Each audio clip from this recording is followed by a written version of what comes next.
Today we're going to be looking at a few snapshots in time from Michael Jordan's career. So 1982, we have Michael Jordan at North Carolina, where he won a college championship, Division One trophy at UNC, and he was able to make history during his time there. He hit the last shot of the game against Georgetown, which helped them win a historic game that lived up to its name and allowed Michael Jordan to live up to the hype. If you've watched The Last Dance, you see how that shot inevitably led to Michael Jordan having such a great career, and was a starting point to such a legendary career that he had. And without his time at UNC, maybe Michael Jordan wouldn't have been the player that we see today, and maybe he wouldn't have lived up to the high expectations that we put on him later on in his career. Here we have Michael Jordan with Team USA in 1984. He was playing the Olympics in 1984. Back when they were using college players to play in the Olympics, before they changed in 1992 to put professional players in the Olympic team. They went on to win the gold medal, and they had a lot of success due to Michael Jordan's presence and his ability to score the ball and contribute in many facets of the game.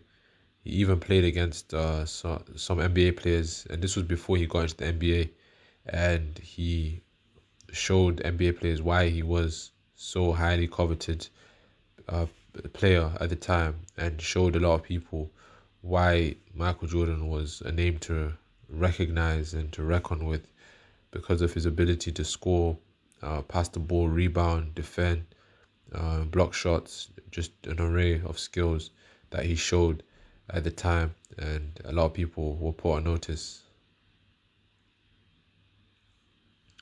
Here we have a snapshot of a picture, the Chicago Bulls and the Celtics in 1986. Michael Jordan went on to score 63 points in a game in the series that he played against the Celtics.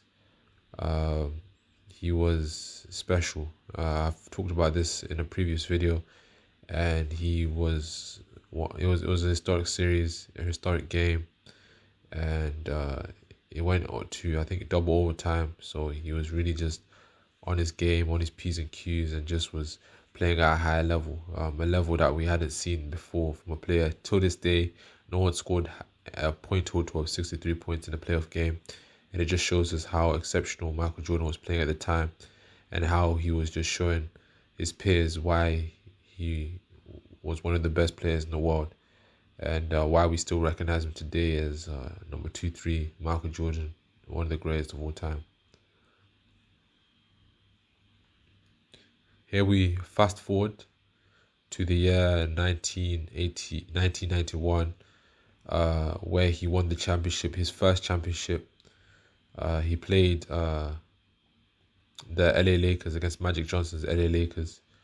They won the series 4-1, and it was Michael Jordan's first championship. It was a special moment, an emotional moment for him and his family, as you can see in the picture. And it really inspired his career and really led him to surge to new heights, because from this point forward, he was a different player. He never seemed to lose focus, to lose comfort in these type moments. Here we have a picture of Michael Jordan, the Shrug game in 1992 against the Portland Trailblazers, where he was playing Clyde Drexler. At the time, there was a lot of talk of who was better, who was a better shooting guard. Was it Clyde Drexler or was it Michael Jordan? And Michael Jordan in this game wanted to prove why he was the best shooting guard in the world, and he went on to hit, I think, 7 threes in the game. I may be wrong there, but that's what I remember. And he just was on another playing field.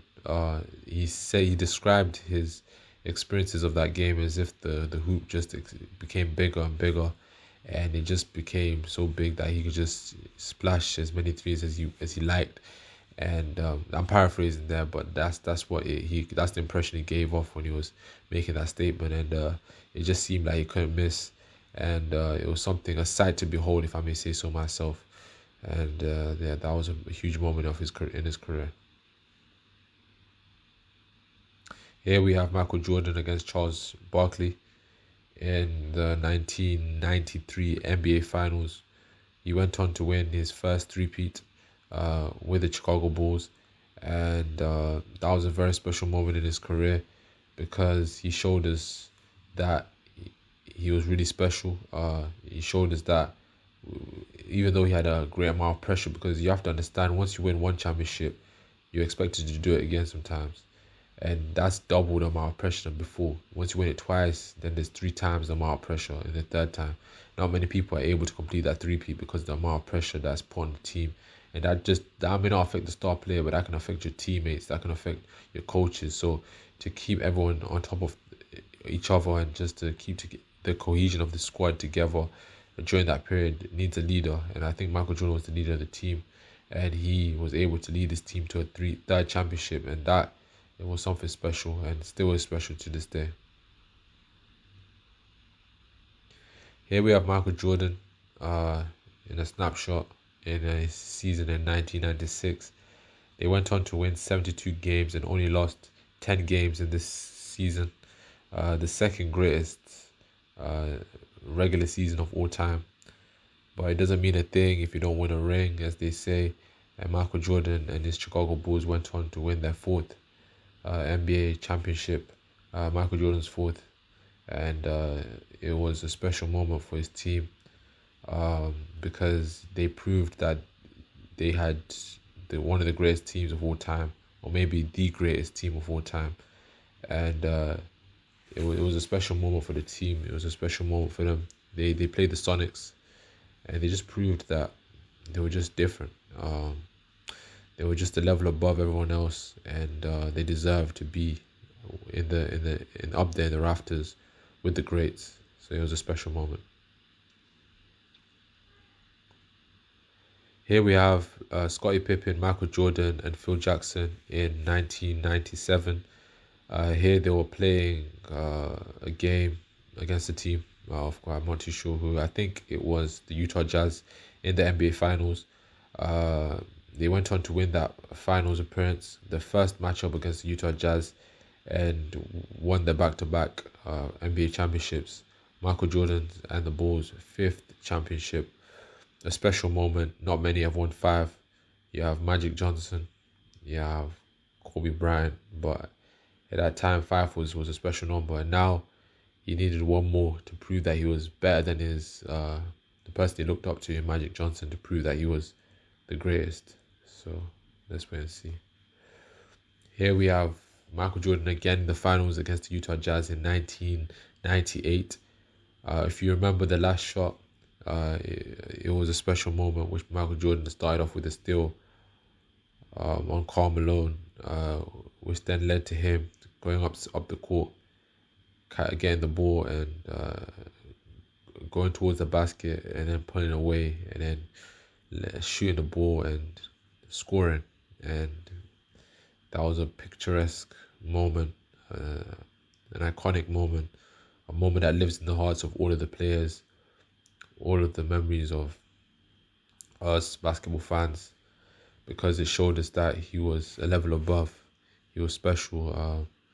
He just proved to us why he's one of the greatest of all time, why he is maybe the greatest of all time, aside from LeBron James. And he just proved to us why he deserves all the praise he receives.